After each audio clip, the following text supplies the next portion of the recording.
Hello and welcome to Ninja Prep. This is Kapil Goyal, your educator and mentor for PG physics. तो BPWSC ASI mains के लिए preparation कर रहे हो, या फिर यूपी पीजीटी टीजीटी के लिए प्रिपरेशन कर रहे हो, या फिर प्रिपरेशन कर रहे हो आप BPSC TRE 4.0 PGT TGT exam के लिए। तो इसके पहले मॉडर्न फिजिक्स के प्रैक्टिस क्वेश्चंस आपको मिल चुके हैं, और अब आपको इलेक्ट्रोमैग्नेटिक इंडक्शंस के जो प्रैक्टिस क्वेश्चंस है वो मैं कराऊंगा। इसमें करीबन 3 से 4 लेक्चर आपको देखने को मिलेंगे, और उसके बाद फिर हम लोग ऑल्टरनेटिंग करंट के जो क्वेश्चंस हैं वो प्रैक्टिस करेंगे। होपफुली ये लेक्चर्स आप लोगों को बहुत अच्छे से समझ आ रहे होंगे, क्वेश्चंस के सॉल्यूशन आप लोगों को समझ में आ रहे होंगे। तो जो भी लोग इन लेक्चर्स को देख रहे हैं सभी से रिक्वेस्ट रहेगी, ज्यादा से ज्यादा वीडियो को लाइक करें। चैनल को सब्सक्राइब नहीं किया है तो चैनल को सब्सक्राइब करें, ताकि आपकी तरह और भी लोग जो प्रिपरेशन कर रहे हैं वहां तक ये वीडियोस पहुंच सकें। तो चलिए स्टार्ट करते हैं। तो पहला जो क्वेश्चन आपको दिख रहा है, उस क्वेश्चन के अंदर आप लोगों को पूछा गया है the mutual inductance M12, mutual inductance M12 of a coil 1 with respect to coil 2 is. Mutual inductance हमें बतानी है M12 जो कि कॉइल 1 की होती है विद रेस्पेक्ट टू कॉइल 2। तो बेसिकली उसकी डिपेंडेंसी पूछी है कि वो कैसे वेरी करती है, कैसे इंक्रीज करती है, कैसे डिक्रीज करती है। तो इंडक्टेंस के क्वेश्चन हम इसके पहले कर चुके हैं। जिस तरह से इंडक्टेंस का होगा ठीक वैसे ही म्यूचुअल इंडक्टेंस का होगा। तो म्यूचुअल इंडक्टेंस जो है वो भी किसके ऊपर डिपेंड करती है? ज्योमेट्री। यहां पर ये किसके बीच में डिपेंड करेगी? Geometry of coil, distance between coils, और ओरिएंटेशन ऑफ कॉइल्स, और मैग्नेटिक परमिबिलिटी। तो जो म्यूचुअल इंडक्टेंस है M डिपेंड्स ऑन फर्स्ट क्या आ जाएगा? Geometry of the coil.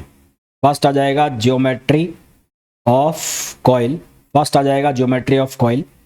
Second आ जाएगा डिस्टेंस बिटवीन कॉइल्स, सेकंड आ जाएगा distance between coils.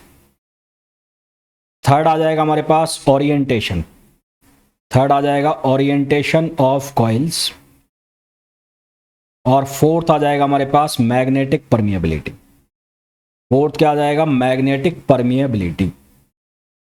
Fourth option आ जाएगा magnetic permeability.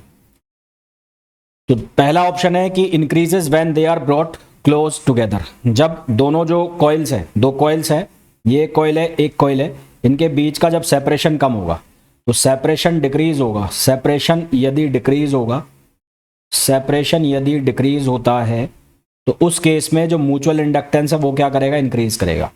Mutual inductance increase करेगा जब इनके बीच का सेपरेशन कम होगा।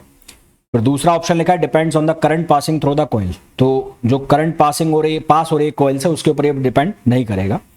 तीसरा लिखा हुआ increases when one of them is rotated about an axis. ये जो तीसरा ऑप्शन लिखा है ये सही है ना? ट्रू। But not always. ये सही है कि जब जो एक जो है वो अपने एक्सिस के अबाउट रोटेट करेगा तो फ्लक्स इंक्रीज होगा, और उससे जो म्यूचुअल इंडक्टेंस है उसकी भी इंक्रीमेंट होगी। ठीक है, फ्लक्स जो है कपलिंग का वो इंक्रीज होगा। बट ये हमेशा सही नहीं होता है ना, तो हमेशा ये ट्रू नहीं है। तो इसलिए जो सी ऑप्शन है वो भी क्या हो जाएगा? गलत हो जाएगा। तो हमारे पास जो करेक्ट आंसर है वो क्या आ जाएगा? ए आ जाएगा। तो राइट आंसर हमारे पास क्या आएगा? ए आएगा। ठीक, अगला क्वेश्चन देखो। अगला क्वेश्चन है the coefficient of mutual inductance of two coils. वही क्वेश्चन है, अब इसको दूसरे तरीके से पूछा है। तो म्यूचुअल इंडक्टेंस का दो कॉइल के बीच में जो फॉर्मूला होता है, तो mutual inductance between two coils, mutual inductance between two coils, mutual inductance between two coils. तो इसका जो फॉर्मूला होता है M प्रोपोर्शनल, ये होता है mu N1 N2 A upon L। ये हमारे पास फॉर्मूला होता है। जब मैं इसको ऐसे लिख रहा हूं तो यहां पर जो N1 N2 है ये नंबर ऑफ टन्स है। ये क्या है? Number of turns. और अगर इस फॉर्मूला को मैं ऐसे लिख दूं mu small n1 small n2 AL, तो यहां पर जो ये N1 N2 है ये है number of turns per unit length. तो ये क्या लिखा हुआ है? Number of turns per unit length. तो आप ये फॉर्मूला दो तरीके से देखेंगे, तो इनको देखकर कंफ्यूज नहीं होना है। एक में कैपिटल N लिखा हुआ है, एक में स्मॉल n लिखा हुआ है।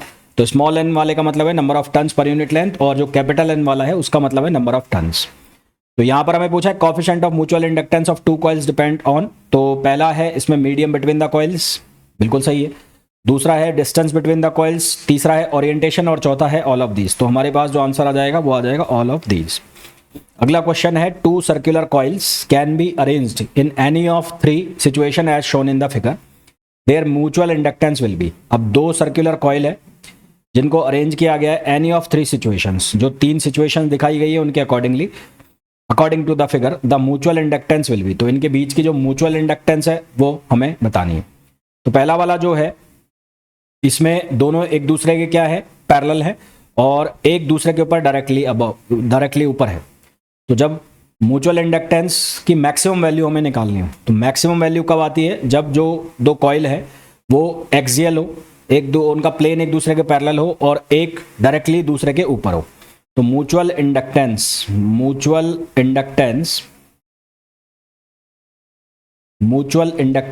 Is maximum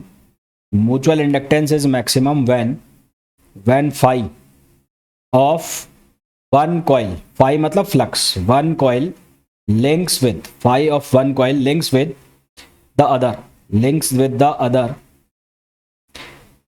coil coaxial, other coil axial plane और पैरेलल, एक्सियल प्लेन हो, पैरेलल हो, और साथ ही साथ वन डायरेक्टली अबव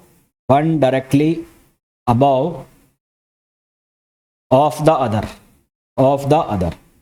तो अब जो पहला केस है उसमें देखो यहां पर ये दोनों प्लेन है, प्लेन एक दूसरे के पैरेलल है और एक दूसरे के ऊपर है, तो इस केस में जो म्यूचुअल इंडक्टेंस है वो मैक्सिमम हो जाएगा। यहां पर जो प्लेन है वो एक दूसरे के परपेंडिकुलर है और यहां पर साइड बाय साइड है, ये कैसे रखी हुई है, साइड बाय साइड, और प्लेन भी जो हो गए वो एक प्लेन नहीं है। मैक्सिमम म्यूचुअल इंडक्टेंस की कंडीशन हमें बतानी है, तो मैक्सिमम कहां पर आ जाएगा, जो पहला सीन है, जो पहली सिचुएशन है उसके अंदर मैक्सिमम म्यूचुअल इंडक्टेंस आ जाएगा। अगला क्वेश्चन देखिए, अगला क्वेश्चन है long solenoid has inductance L and resistance R. एक लॉन्ग सोलेनॉइड है जिसका रेजिस्टेंस है, इंडक्टेंस है एल और रेजिस्टेंस है R. It is broken into two equal parts, इसको दो पार्ट में तोड़ दिया जाता है, एंड जॉइंड इन पैरेलल, और इनको पैरेलल कनेक्ट किया जाता है। टाइम कांस्टेंट बताना है। तो सबसे पहले तो एल जो है यानी कि इंडक्टेंस वो प्रोपोर्शनल होता है लेंथ के, एल जो है वो प्रोपोर्शनल होता है किसके, लेंथ के। तो व्हेन ब्रोकन इनटू टू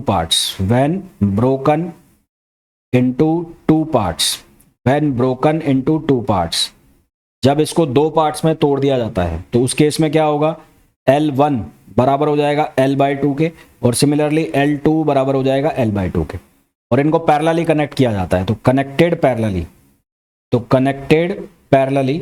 तो अब इनको पैरेलली कनेक्ट कर दिया, तो उस केस में L इक्विवेलेंट किसके बराबर हो जाएगा, वो हो जाएगा L1 L2 upon L1 plus L2। क्या हो जाएगा, L1 L2 upon L1 plus L2। तो यहाँ L इक्विवेलेंट कितना हो जाएगा, ये हो जाएगा L/2, स्मॉल l है, तो ये कितना हो जाएगा, small L/2 into small L/2 upon L/2 plus L/2। तो यहाँ से कितना बन जाएगा, ये बन जाएगा L/4। तो ये किसकी वैल्यू हो गई, L इक्विवेलेंट की वैल्यू हो गई।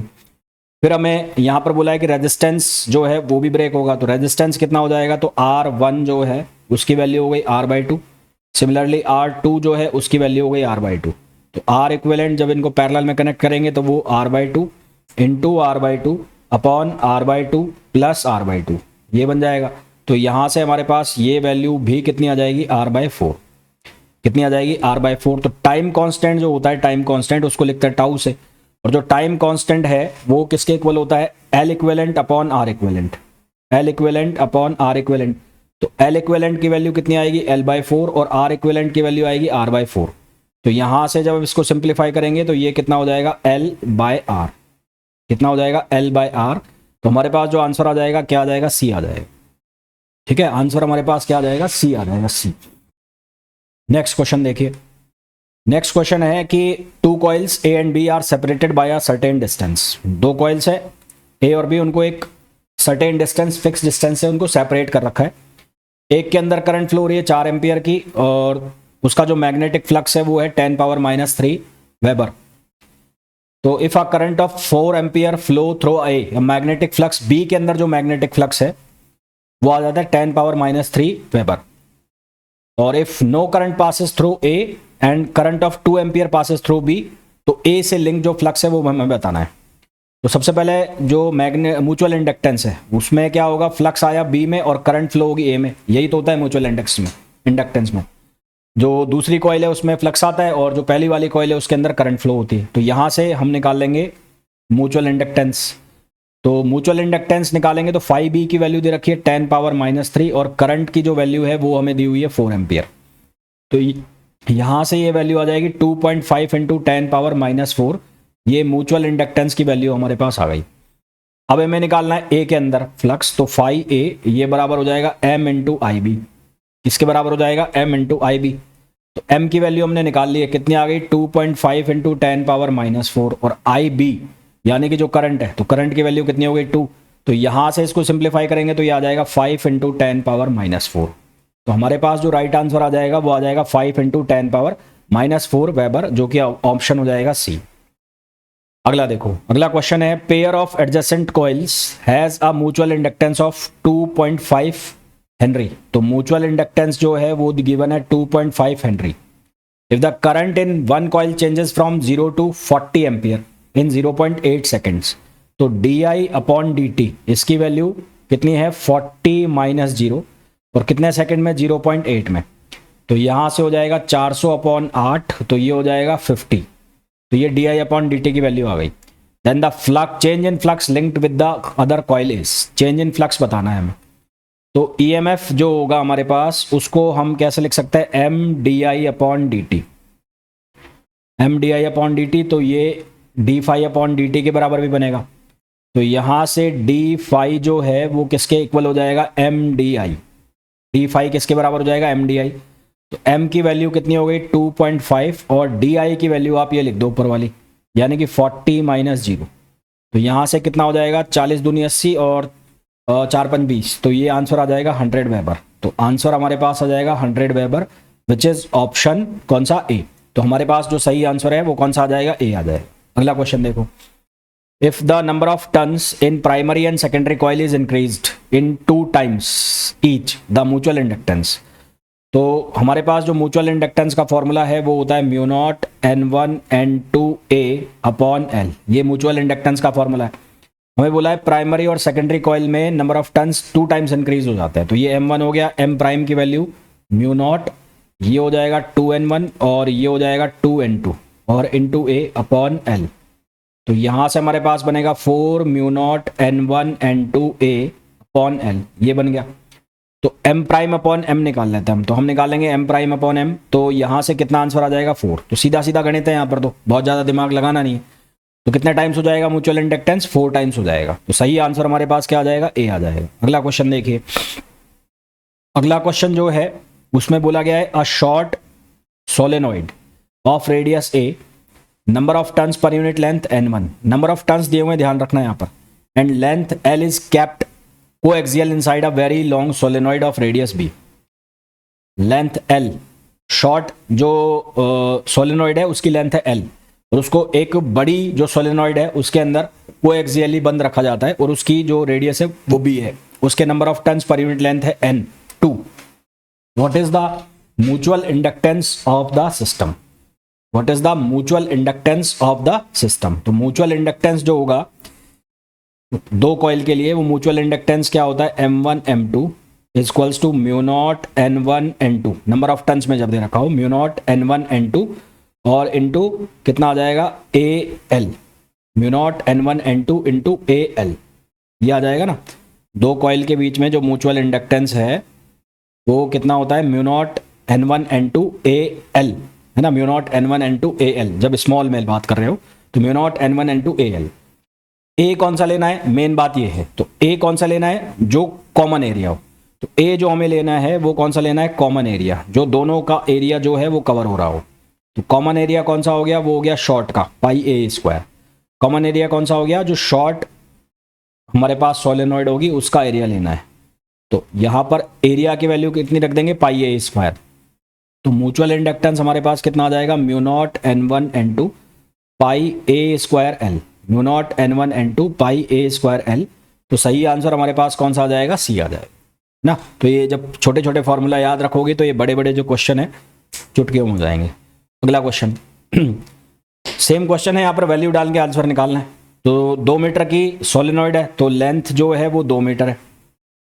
डायमीटर दिया हुआ है 2 सेंटीमीटर और 2000 टन है, तो N1 की जो वैल्यू है वो 2000 है, और जो डायमीटर है, डायमीटर ए लिख लूँ तो ये हो गया 2 सेंटीमीटर, 2 सेंटीमीटर का मतलब हो गया 2 इंटू 10⁻⁻2 मीटर। सेकेंडरी कॉइल के अंदर नंबर ऑफ टन्स N2 वो कितना दिए हैं, 1000 दिए हैं, और वो closely has a secondary coil solenoid with diameter 2 centimetre 2000 turns has a secondary coil of 1000 turns wound closely near its mid point. तो इसका भी जो डायमीटर है वो 2 सेंटीमीटर क्लोजली है, यानी कि 2 इंटू 10⁻⁻2। हालांकि इसकी जरूरत पड़ेगी नहीं, तो म्यूचुअल इंडक्टेंस बताना है। क्या बताना है, म्यूचुअल इंडक्टेंस। तो यहाँ पर जो फॉर्मूला लगेगा, नंबर ऑफ टर्न्स दे रखे हैं, तो mu naught N1 N2 A upon L। तो म्यू नॉट की वैल्यू 4 पाई इंटू 10⁻⁻7, N1 की वैल्यू 2 और 1, तो ये हो जाएगा 2 इंटू 10⁻6। एरिया कौन सा लोगे, एरिया आप लोगे स्मॉल का, तो पाई इंटू 2 सेंटीमीटर का स्क्वायर, तो ये हो जाएगा 4 इंटू 10⁻⁻4। और जो लेंथ है वो कितनी आ जाएगी, 2 मीटर की आ जाएगी, तो ये लेंथ आ गई। तो 2 से 2 कट गया, यहाँ से ये 10⁻⁻7 10⁻6, तो ये 10⁻⁻1 बचा, 10⁻⁻5 बन गया ओवरऑल। तो 4 पाई और 4 पाई कितना होगा, 16 पाई, और 16 पाई स्क्वायर, तो ये बन गया 16 पाई स्क्वायर, और इंटू 10 पावर कितना हो गया, -1 हो गया। ठीक है, कितना हो गया, 10⁻⁻1, 7 और 5 हो गया ना, सॉरी, तो ये हो गया 10⁻⁻5।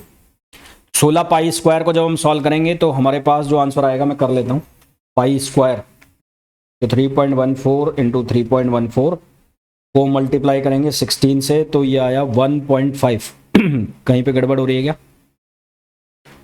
4 इंटू 4 16, ठीक है, और 16 इंटू 3.14, 16 इंटू 3.14, ये आया 50, और उसके बाद फिर 3.14 से मल्टीप्लाई किया तो ये आया 157.75। ये आ रहा है 157.75, और इंटू 10⁻⁻5 इंटू 10⁻⁻5। तो अब इसको जब हम सॉल्व करेंगे तो इसको 1 0 आगे बढ़ा दूं, तो ये बन जाएगा 15.775 इंटू 10⁻⁻4 हेनरी। 15.775 इंटू 10⁻⁻4 हेनरी, ये आंसर आ रहा है इसमें। तो L की वैल्यू 2 मीटर है, और ये 2 इंटू 10⁻6 हुआ, ठीक है। अच्छा, ये डायमीटर दे रखा है, इसको 2 से भी डिवाइड करो। यहाँ पर ये गड़बड़ हो गई है, डायमीटर है, मैंने पाई यहाँ पे 2 से भी डिवाइड करो, तो इसको 2 से भी डिवाइड कर दो, तो इसको 2 से डिवाइड करोगे तो भी 78 आ रहा है।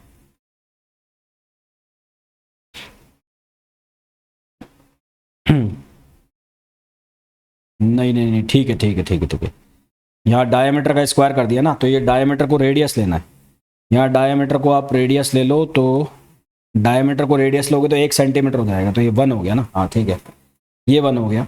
तो 4 से डिवाइड कर दो, कुल मिलाकर 4 से डिवाइड कर दो इसको, 4 से डिवाइड करोगे तो 39 के आसपास आंसर आ जाएगा। यहाँ मैं 4 से डिवाइड कर देता हूँ यहाँ पर भी, तो आंसर जो हमारे पास आ जाएगा वो आ जाएगा 39। तो 3.9 इंटू 10⁻⁻4 हेनरी, ये आंसर आ जाएगा। भाई ये सिली मिस्टेक हो गई, ये मिस्टेक नहीं करनी है ना, तो ये सिली मिस्टेक हो गई यहाँ पर। यहाँ जो ये है ये डायमीटर, मैंने इसको ले लिया रेडियस, तो उससे गड़बड़ हो गई। तो आंसर हमारे पास क्या आ जाएगा, बी आ जाएगा। अगला क्वेश्चन, अगला सेम क्वेश्चन है। यहाँ पर आपको नंबर ऑफ टन्स दिए हुए हैं, बस ये आपको याद रखना है। तो N1 जो है उसकी वैल्यू 10 टन्स पर सेंटीमीटर है, तो इसको मीटर में बदलना है, तो ये हो जाएगा 1000 टन्स पर मीटर, ये हो जाएगा 1000 टन पर मीटर और टन्स। और इसी तरह से ये दूसरा वाला जो है 40 टन्स, तो ये हो जाएगा 4000 टन्स पर मीटर। अब आपको फॉर्मूला सिर्फ चेंज करना है, अब आपको फॉर्मूला ये वाला यूज करना है, mu naught N1 N2 AL, बाकी सारी कहानी सेम रहेगी। तो ये होमवर्क हो गया एक तरह से, इसको आप सॉल्व कर लेंगे। आंसर मैं बता देता हूं आपको, आंसर जो आएगा इसका वो 3 मिली हेनरी आएगा। आंसर कितना आएगा, 3 मिली हेनरी। अगला क्वेश्चन देखो, सेम सा क्वेश्चन है, तो नहीं कर रहे।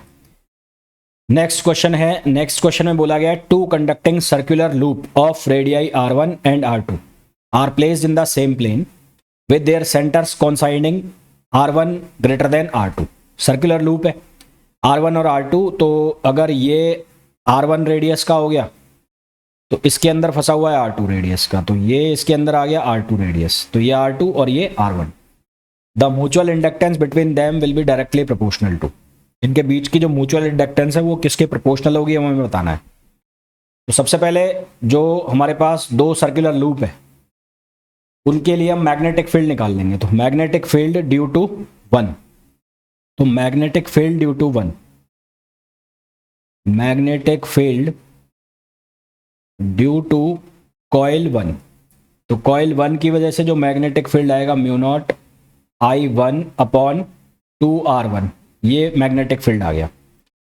अब इसकी वजह से जो फ्लक्स जाएगा वो किस में जाएगा, 2 में जाएगा, तो फ्लक्स 2 1, ये कितना लिखेंगे, फ्लक्स होता है magnetic field dot area vector, तो ये BA बन जाएगा क्योंकि वो सेम प्लेन में हो जाएंगे, तो ये हो जाएगा B1 और A2। तो B1 की वैल्यू यहाँ से रखेंगे तो ये mu naught I1 upon 2R1, और A2 जो है वो हो जाएगा पाई R2 स्क्वायर, A2 कितना हो जाएगा पाई R2 स्क्वायर, तो यहाँ से 5 2 1, ये किसके बराबर आ गया, ये आ गया mu naught I1 upon 2R1 और ये आ गया पाई R2 स्क्वायर। अब फ्लक्स जो है वो किसके बराबर होगा, फ्लक्स बराबर हो जाएगा M21 और इनटू करंट किसकी, प्राइमरी की, करंट किसकी होगी, प्राइमरी की, तो I1 से I1 कट जाएगा, तो यहाँ से M21 जो है वो प्रोपोर्शनल हो जाएगा R2 स्क्वायर अपॉन R1 के, तो यहाँ से जो म्यूचुअल इंडक्टेंस है वो किसके प्रोपोर्शनल हो जाएगा, R2 स्क्वायर अपॉन R1। तो सही आंसर हमारे पास क्या आ जाएगा, डी आ जाएगा। तो राइट आंसर अपने पास क्या आ जाएगा, डी आ जाएगा इसका। अगला क्वेश्चन देखिए, अगला क्वेश्चन है a small square loop of wire side L, एक स्मॉल स्क्वायर लूप है, ये स्मॉल स्क्वायर लूप हो गया, इसकी जो साइड है वो L है, is placed inside a large square loop of side capital L, तो इसको एक लार्ज स्क्वायर लूप के अंदर रखा है और ये लार्ज स्क्वायर लूप जो है इसकी जो साइड है वो कैपिटल L है। The loops are coplanar and their centres are coincide, ये सेम टाइप का क्वेश्चन है, बस आपको यहाँ मैग्नेटिक फील्ड निकालना आना चाहिए।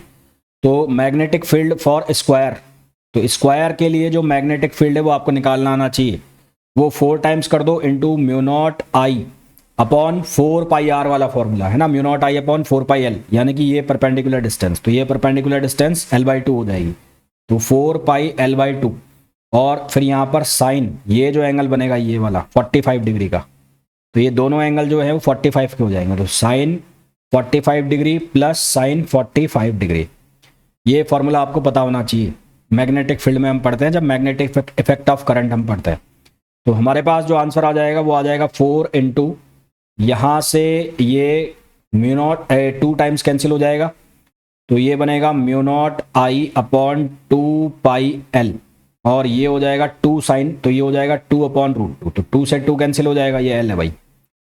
तो हमारे पास ओवरऑल जो वैल्यू बनेगी वो बनेगी 2√2, क्या बनेगी 2√2 mu naught I upon pi L, ये हमारे पास मैग्नेटिक फील्ड आ गया।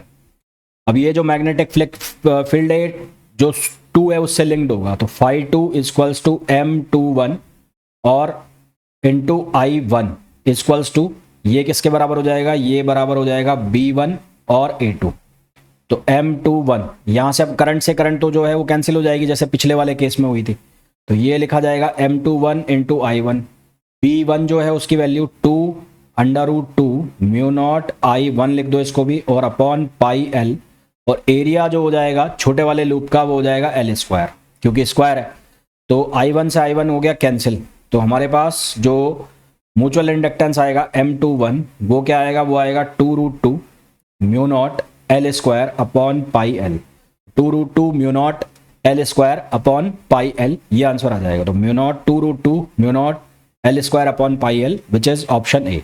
तो हमारे पास जो सही आंसर है वो क्या आ जाएगा, ए आ जाएगा। अगला क्वेश्चन देखो, नेक्स्ट जो क्वेश्चन है उसमें बोला गया है 2 कॉइल्स हैं जिनके सेल्फ इंडक्टेंस दिए हैं, एक का सेल्फ इंडक्टेंस है 4 मिली हेनरी और दूसरे का सेल्फ इंडक्टेंस है 1 milli henry. The currents in the 2 coils are increased at the same rate, दोनों कॉइल्स के अंदर जो करंट है वो सेम रेट पे इंक्रीज करती है। At a certain instant both coils are given the same power, दोनों कॉइल्स को सेम पावर भी दी जाती है। If L1 and L2 are the currents in 2 coil, यदि I1 and I2 are the currents in the two coils at that instant respectively, then the value of I1 upon I2। हमने ये पढ़ा है कि जो EMF है वो किसके इक्वल होता है, वो इक्वल होता है LdI अपॉन dt, है ना। किसके इक्वल होता है, LdI अपॉन dt। तो L जो है उसकी वैल्यू हो जाएगी ये, और अपॉन DI अपॉन dt, ये वैल्यू आ जाएगी। अब EMF जो है वो किसके बराबर है, वोल्टेज के बराबर है। वोल्टेज क्या होता है, IR, तो यहां से लिख सकते हो ये हो गया IR और अपॉन DI अपॉन dt, ये बन गया। हमने ये पढ़ा है कि जो पावर है, पावर को हम किससे लिखते हैं, P से, और ये किसके बराबर होता है, I स्क्वायर R। किसके बराबर होता है, I स्क्वायर R। तो यहां से हम IR की वैल्यू लिख लें, तो IR जो है वो किसके बराबर हो गया, P अपॉन I। तो मैं यहाँ से IR की वैल्यू कितनी रख दूंगा, P अपॉन I। तो L की वैल्यू क्या बन जाएगी, P अपॉन I, और ये हो जाएगा DI अपॉन dt। अब गिवन है, गिवन क्या है कि जो DI अपॉन dt है वो सेम है, और साथ में जो पावर है वो भी क्या है, सेम है, ये गिवन है। DI अपॉन dt भी सेम है और पावर भी क्या है, सेम है। तो जो L है वो रेसिप्रोकल हो गया किसके, I के। L रेसिप्रोकल हो गया किसके, I के। तो यहाँ से अगर मैं L1 अपॉन L2 बनाता हूँ, L1 अपॉन L2, तो ये क्या बन जाएगा, ये बन जाएगा I2 अपॉन I1। तो L1 अपॉन L2 की जो वैल्यू है वो बराबर हो गई I2 अपॉन I1, और I2 जो है उसकी L1 जो है उसकी वैल्यू है 4 और L2 की वैल्यू है 1, तो ये हो गया I2 upon I1। We need to find out I1 upon I2। तो I1 अपॉन I2 जो है उसकी वैल्यू हो जाएगी 1/4। I1 अपॉन I2 की वैल्यू हो जाएगी 1/4। तो हमारे पास जो सही आंसर आ जाएगा वो आ जाएगा B। तो राइट आंसर जो हमारे पास आ जाएगा वो आ जाएगा B। ठीक है, नेक्स्ट क्वेश्चन देखो। नेक्स्ट क्वेश्चन है the equivalent inductance between A and B in the circuit shown. Equivalent inductance बताना है, और हर एक इंडक्टर जो है 4 हेनरी का है। तो इस पॉइंट को नाम देता हूं मैं 1 और इस पॉइंट को नाम दे देता हूं 2। तो A पॉइंट यहां बना लिया मैंने और B पॉइंट मैंने यहां बना लिया। A 1 से कनेक्टेड है और B 1 से कनेक्टेड है, तो 1 यहां पर भी है, और A के पास भी, A के पास ये 1 2, और इस पॉइंट को हम क्या नाम दे दें, तो पहले A से 1 को कनेक्ट करो। तो B और 1 दोनों सेम पोटेंशियल वाले हैं, B और जो 1 है वो दोनों सेम पोटेंशियल वाले हैं, और इसको नाम दे दो 3, इस वाले को। तो B and 1 are at same potential, A and 3 are at same potential, A 3 and 2। तो A 3 एंड 2 सेम पोटेंशियल पर है, और जो B और 1 है वो सेम पोटेंशियल पर है। तो A से 1 कनेक्टेड है, तो A से 1 कनेक्टेड है, तो ये A से 1 कनेक्टेड हो गया। फिर 1 से 2 कनेक्टेड है, तो 1 से 2 कनेक्ट हो गया, सेम पोटेंशियल पर है, तो यहां पर इनको कनेक्ट कर दो, तो ये कनेक्ट हो गए। फिर 3 से 2 कनेक्टेड है, 3 से 2, ये 3 और 2 तो सेम ही पॉइंट हो गए, ये 3 और 2 तो सेम पॉइंट हो गए, शॉर्ट सर्किट हो गया यहां से, ये दोनों सेम पॉइंट पर आ गए। फिर 1 से B कनेक्ट ये कर दिया मैंने, 1 से 2 कर दिया, पहले ये वाला कर लिया, A से 1 ये हो गया, ठीक है। फिर 1 से 2 ये वाला भी कर लिया, फिर 2 से भी ये कर लेते हैं, 2 से भी ये वाला हो गया, ये वाला भी कनेक्ट हो गया, और 1 से 3 ये वाला हो गया। तो अब यहां ध्यान से देखो, ये सारे किस में आ गए, पैरेलल अरेंजमेंट हो गया। तो ये कैसा अरेंजमेंट हो गया, पैरेलल अरेंजमेंट। तो ये जो अरेंजमेंट है ये कैसा अरेंजमेंट हो गया है, ये पैरेलल अरेंजमेंट हो गया। ये जो अरेंजमेंट है ये पैरेलल अरेंजमेंट हो गया, और पैरेलल अरेंजमेंट के लिए 1/L इक्विवेलेंट कितना होता है, 1/L1 रेजिस्टेंस की तरह, 1/L2, 1/L3 और 1/L4 ये होता है। तो ये हो गया 1/4 प्लस 1/4 प्लस 1/4 प्लस 1/4। तो कितना बन गया यहाँ बन गया 4/4, और 4/4 जो है वो कितना हो जाएगा, वो हो जाएगा 1 हेनरी। तो हमारे पास जो आंसर आ जाएगा वो कितना आ जाएगा, 1 Henry, which is option A. Correct answer जो हमारे पास आ जाएगा वो आ जाएगा 1 हेनरी। अगला क्वेश्चन देखिए, अगला क्वेश्चन है the equivalent inductance of two inductors is 2.4 henry when connected in parallel. तो जब उनको पैरेलल में कनेक्ट किया जाता है तो इक्विवेलेंट इंडक्टेंस है 2.4, और जब सीरीज में कनेक्ट किया जाता है तो 10 है। तो फॉर सीरीज कनेक्शन, तो सबसे पहले अगर सीरीज कनेक्शन के लिए बात करें तो L1 प्लस L2 की जो वैल्यू है वो दे रखी है 10 हेनरी। ये हो गया इक्वेशन फर्स्ट। और फिर बात करें हम किसके लिए, पैरेलल कनेक्शन के लिए, तो फॉर पैरेलल कनेक्शन, तो पैरेलल कनेक्शन के लिए अगर हम बात करें तो ये हो जाएगा L1 L2 upon L1 plus L2, और यहां से कितना बन रहा है, ये 2.4 हेनरी बन रहा है। ठीक है, कितना बन रहा है, 2.4 हेनरी। तो L1 प्लस L2 की वैल्यू अगर मैं यहाँ रखता हूँ तो ये 2.4 इंटू 10, तो ये आ जाएगा 24 हेनरी, ये हो गया सेकेंड। तो अब अगर मैं ये लिखता हूँ L1 माइनस L2 का होल स्क्वायर, तो L1 माइनस L2 का होल स्क्वायर इसको हम ऐसे लिख सकते हैं L1 प्लस L2 का whole square minus 4 L1 L2। अब यार ये छोटी छोटी चीज़ें हैं, ये तो आनी चाहिए, अगर ये भी नहीं आती है फिर तो मामला भयंकर रूप से गड़बड़ है। तो L1 माइनस L2 का स्क्वायर, L1 प्लस L2 का स्क्वायर करो, L1 प्लस L2 मतलब 10, तो 10 का स्क्वायर हो गया 100, और माइनस 4 L1 L2 यानी कि 24। तो यहाँ से हमारे पास क्या बचेगा, ये बचेगा 4, और L1 माइनस L2 जो है उसकी वैल्यू आ जाएगी 2। अब ये हिट एंड ट्रायल से कर लो, कौन सा मेथड कौन सा सेटिस्फाई करेगा। ये तो 8 2 ये कैंसिल हो गया, 5 5 कैंसिल हो गया, 7 3 कैंसिल हो गया, 6 4। तो सही आंसर हमारे पास क्या जाएगा, 6 और 4। है ना, डायरेक्ट कर सकते हो, बहुत लंबा चौड़ा सॉल्व करने की जरूरत है नहीं, सीधा सीधा दिख रहा है जो आंसर है तो लिख दो। अगला क्वेश्चन है, two inductance each of inductance L are connected in series with opposite magnetic flux. दोनों को ऑपोजिट मैग्नेटिक फ्लक्स से सीरीज में कनेक्ट किया जाता है। तो जो इक्विवेलेंट फ्लक्स का फॉर्मूला होता है वो होता है L1 plus L2 minus 2M। फिर यहां पर लिखा है कि इग्नोर म्यूचुअल इंडक्टेंस। तो if M is equals to 0, तो यदि M की वैल्यू 0 है तो L इक्विवेलेंट जो है उसकी वैल्यू हो जाएगी L1 प्लस L2। तो हमारे पास जो आंसर है वो कितना आ जाएगा, L1 प्लस L2, और दोनों का इंडक्टेंस L है तो आंसर आ जाएगा 2L, तो आंसर आ जाएगा 2L। अगला question, the energy stored in the inductor of self inductance. तो एनर्जी का जो फॉर्मूला होता है वो होता है 1/2 Li स्क्वायर। क्या फॉर्मूला होता है, 1/2 Li स्क्वायर, जो कि ऑप्शन हो जाएगा बी। तो राइट आंसर अपने पास क्या आ जाएगा, बी आ जाएगा। अगला question, a current of 1 ampere through a coil of inductance 200 milli henry is increasing at a rate of 0.5 ampere per second. तो करंट की जो रेट है di/dt वो कितनी दे रखी है, 0.5। ठीक है, और करंट की जो वैल्यू है वो है 1 एम्पियर, और इंडक्टेंस L जो है उसकी वैल्यू है 200 मिली हेनरी। तो हमारे पास एनर्जी का जो फॉर्मूला होता है वो होता है U equals to 1/2 Li square. तो यहाँ से हम बना लेते हैं du/dt।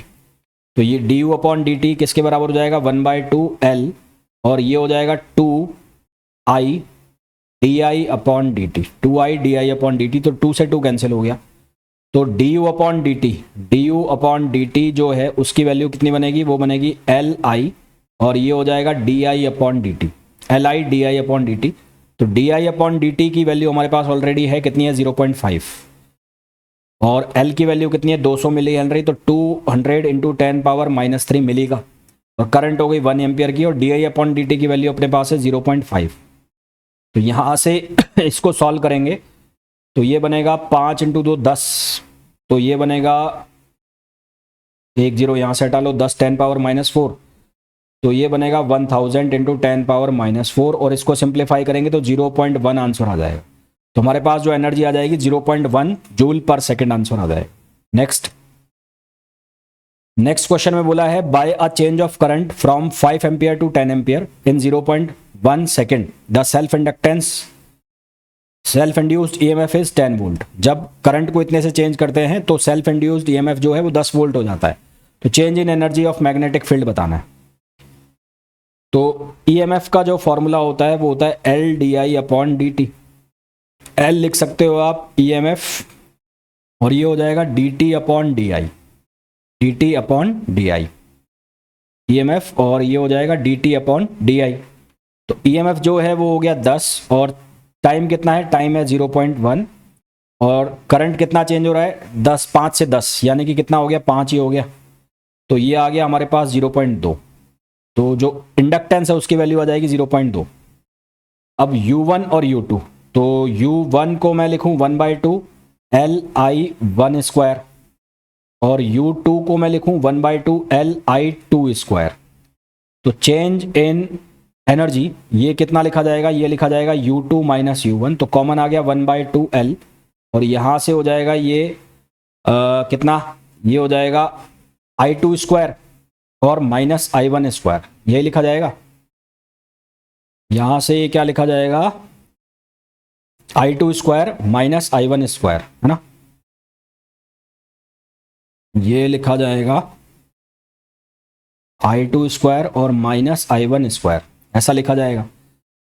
तो हमने निकाल लिया ऑलरेडी इंडक्टेंस, तो ये हो गया 1/2 और इंडक्टेंस हमारे पास आ गया 0.2। 10 माइनस 5 तो 10 का स्क्वायर हो गया 100 और ये हो गया 25। तो यहाँ से सॉल्व करेंगे डेल्टा यू, तो डेल्टा यू ये बना 0.1 और ये 100 माइनस 25 कितना हो गया 75। तो आंसर अपने पास कितना आ गया 7.5। तो आंसर कितना आ जाएगा 7.5 आ जाएगा। अगला क्वेश्चन देखो, अगला क्वेश्चन है two different coils have self inductance L1 और L2। दो डिफरेंट कॉइल है, उनकी सेल्फ इंडक्टेंस दे रखी है L1 L2। The current in one coil is increased, एक कॉइल में करंट इंक्रीज होती है at a constant rate. The current in second coil is also increase at same rate, यानी कि di/dt जो है वो सेम है दोनों के लिए, ये सेम दे रखा है। At a certain instant the power given to the two coils is same, power जो है उसकी वैल्यू भी सेम है दोनों कॉइल्स के लिए। तो हमें बताना है फर्स्ट कॉइल के लिए I1 V1 W1, तो W1 अपॉन W2 की वैल्यू हमें निकालनी है, W1 अपॉन W2 या W2 अपॉन W1 की वैल्यू बतानी है, यहाँ पर वर्क डन बताना है W2 अपॉन W1। तो EMF जो है EMF वो किसके बराबर, L di अपॉन dt, और di अपॉन dt सेम है, तो जो EMF है वो प्रोपोर्शनल हो गया L के। EMF किसके प्रोपोर्शनल हो गया L के, तो यहां से EMF को मैं V2 लिख रहा हूं, तो V लिख रहा हूं, तो V2 upon V1 equals to हो जाएगा L2 upon L1। V2 upon V1 equals to L2 upon L1, तो ये हमारे पास हो गया 8 अपॉन 2 हो गया 8, क्योंकि L1 सॉरी उल्टा हो गया ना, तो ये हो गया 2 अपॉन 8, तो ये हो गया 2 अपॉन 8 और 2 अपॉन 8 का मतलब हो गया 1/4। अब दोनों की पावर भी सेम है, दोनों की जो पावर है वो भी सेम है, given power is same, power is same, तो पावर सेम है, तो यहां से लिखा मैंने P1 इक्वल्स टू P2। तो पावर होती है V इंटू आई, तो V1 I1 और ये हो जाएगा V2 I2, V1 I1 equals to V2 I2, ये हमारे पास क्या आ जाएगी, पावर आ जाएगी। तो यहां से हम निकाल लेंगे I2 अपॉन I1, तो I2 upon I1 V1 upon V2 हो जाएगा। I2 अपॉन I1 क्या हो जाएगा, V1 अपॉन V2, और V2 अपॉन V1 की वैल्यू है 1/4, तो V1 अपॉन V2 हो जाएगा हमारे पास 4। तो पावर का जो करंट का रेशो है वो हो जाएगा 4। अब जो वर्क डन है वो किसके बराबर होगा एनर्जी, और वो कितना हो जाएगा हाफ Li स्क्वायर। तो आपको निकालना है W2 अपॉन W1, तो ये हो जाएगा L2 अपॉन L1 और ये हो जाएगा I2 अपॉन I1 का स्क्वायर। तो L2 की जो वैल्यू थी वो थी 2 और ये था 8, और I2 अपॉन I1 यानी कि 16, इसका स्क्वायर करना है। तो यहाँ से हमारे पास आंसर आ जाएगा 4। तो राइट आंसर अपने पास कितना आ जाएगा 4, विच इज ऑप्शन सी। तो सही ऑप्शन हमारे पास क्या आ जाएगा, सी आ जाएगा। तो आई होप जितने भी क्वेश्चंस मैंने आपको कराए हैं वो बहुत अच्छे से समझ आ गए होंगे। मिलते हैं नेक्स्ट वीडियो के अंदर, till then thank you, bye bye.